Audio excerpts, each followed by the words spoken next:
Hello and welcome back to another Flute Tip of the Week. Apologies in advance. It seems that even though I've been gone from here for a long time, the people downstairs or to the side or wherever, I cannot tell where, are still using hammers against stone or whatever they've been doing for the last year. As some of you might have seen on Instagram a couple of days ago, I got extremely excited because my shoulder is basically in perfect working order again. So I wanted to take advantage of my newfound playability to be able to talk about one of my favorite genres of music and how to approach working with it. Baroque music is actually the first love that I had when I started playing the flute. And I'm very excited to share with all of you some of the things that I think are really important to focus on when you're starting to work on your Baroque piece.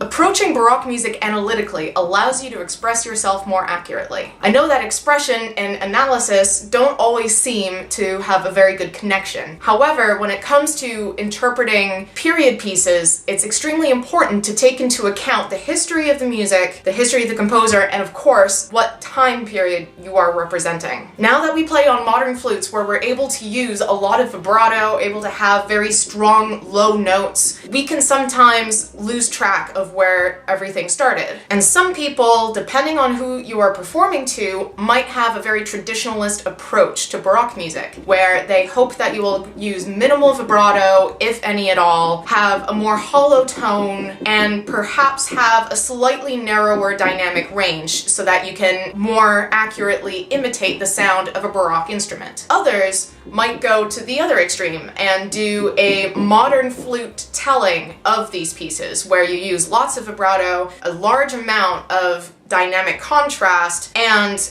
really take advantage of tonking out the low register. But no matter what side of the modern flute, Baroque flute sound debate you're on, it's still really important to take a good look at the music before you start working on it so that you really understand exactly what you are getting yourself into. One set of pieces that I think is incredibly important for any flutist to start working with as soon as you can is the book of Tellman's Fantasias. These are in every key of the flute and are just these short little beautiful pieces that last between 2 and 5 minutes and are really wonderful to throw into any program. But they're also really excellent kind of study pieces where you can really take a look and analyze the music in front of you and practice how you're going to approach it in terms of ornamentation, articulation, or even with your tone colors, depending on how traditionalist or not you want to be. I would also highly recommend taking a look at his Methodischen sonatas, because in that he actually gives you a detailed explanation of different approaches to ornamentation as well as articulation and dynamics. So first off, one of the really important things to think about is not overcomplicating what you're going to play. It can be very easy with the amount of notes on the page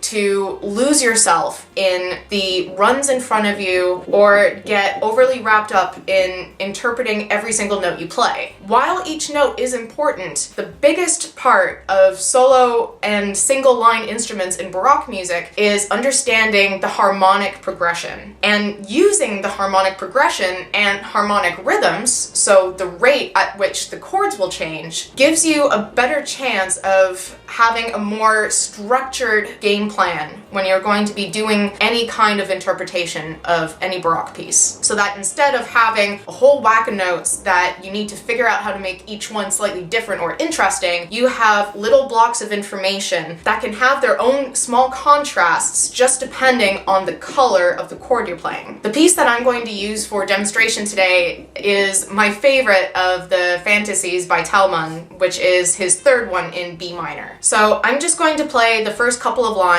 so that you can take a listen. I'm not going to overinterpret, I'm not going to do anything wild. I'm just going to play a few things and then I want to show you guys exactly where the chords will change so that you know where to put different emphasis.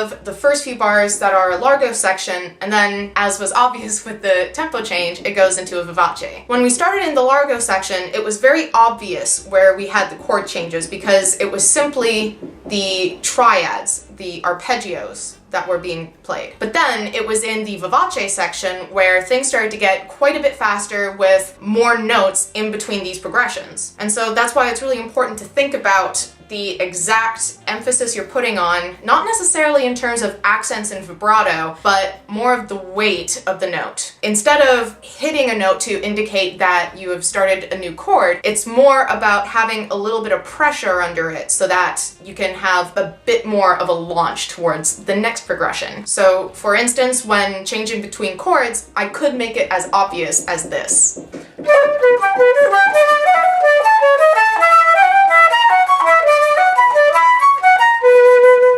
But of course, no one really wants to listen to, especially a Baroque piece, being hammered out like the people downstairs are. So instead of the previous accenting of each, we will do something more like this.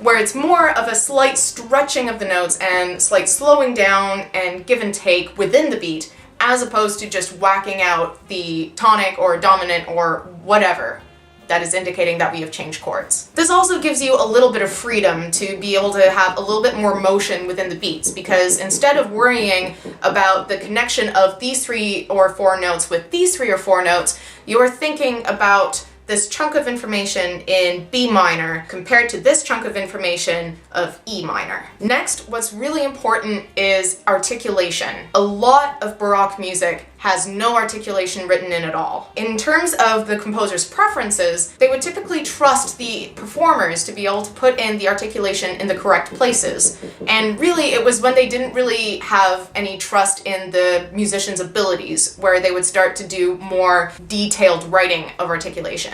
Overall, you wouldn't necessarily hear a lot of two-slur, two-tongue. That just wasn't really a part of the character of the Baroque period. You also wouldn't necessarily hear a lot of slurs covering an interval larger than a third. So once in a while, for additional color or stretch, you might hear a slur going from low octave to high octave, but typically you would keep stepwise motion close together, and depending on the speed of the piece, you might slur them or you might not. So, for instance, at the beginning, again, of this one vivace section, there are quite a few demi-semiquavers, or 30-second notes, in between a bunch of semiquavers, which adds almost a kind of falling forward within the music and the rhythm. So the way it's written is a little bit more complicated and a bit more tongue-tying.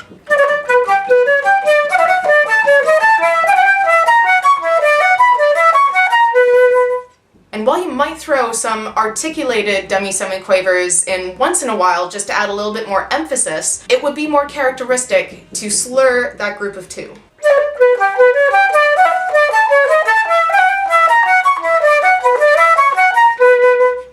One grouping of notes that you will get very frequently in Baroque music will be a group of 3 notes that are stepwise motion and either continuously go up or down, or are almost like a mordant, where they will start on an upper note, go down and up, and then return to the previous note. And you will usually group those together so that it will give you an articulation pattern of 3 slur, 1 tongue, or 1 tongue, 3 slur.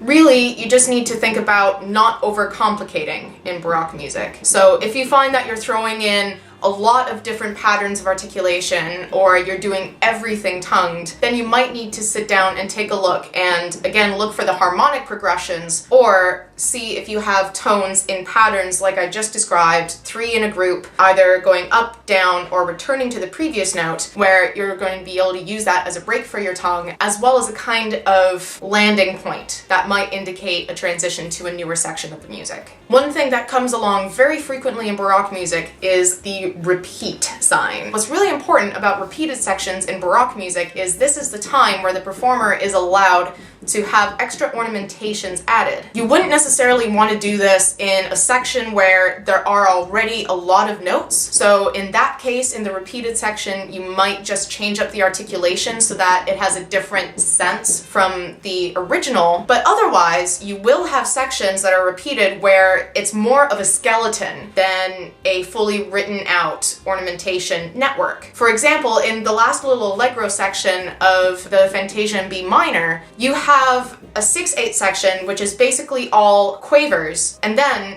it gives you the space you need, not just in terms of the rhythm, but also in the intervals between the notes to be able to add ornamentation. A lot of the time, what is really useful to remember is that you don't just need to throw in trills or have to throw in a sudden scale to be able to look a lot more virtuosic. The most tasteful ornamentations can sometimes be the most simple, where if you have a space of a third, you might throw in the passing note in between. So I'll play the first couple lines of the allegro section of this Fantasia, and then I'll do it as if I'm repeating it, and I'll throw in the ornamentations that I would use.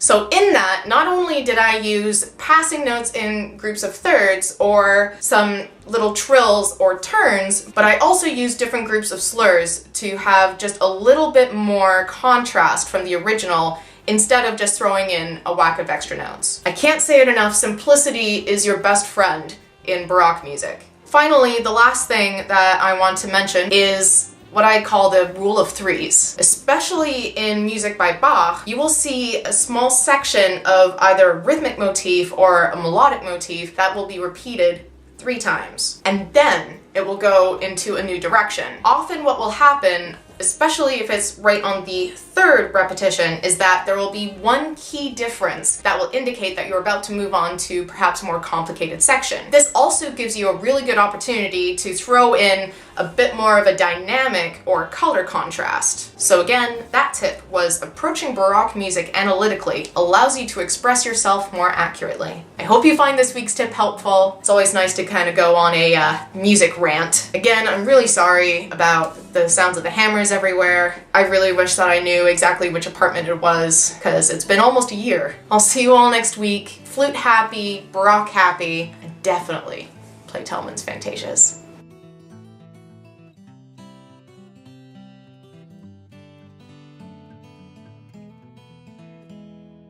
I know I always talk about how much I love my apartment, but it's such a beautiful summer day. I just wanted to show you how lovely it is outside. Nice blue skies. And of course the hammering, and I have no idea where it is. If they're still going by winter, there's going to be heck to pay.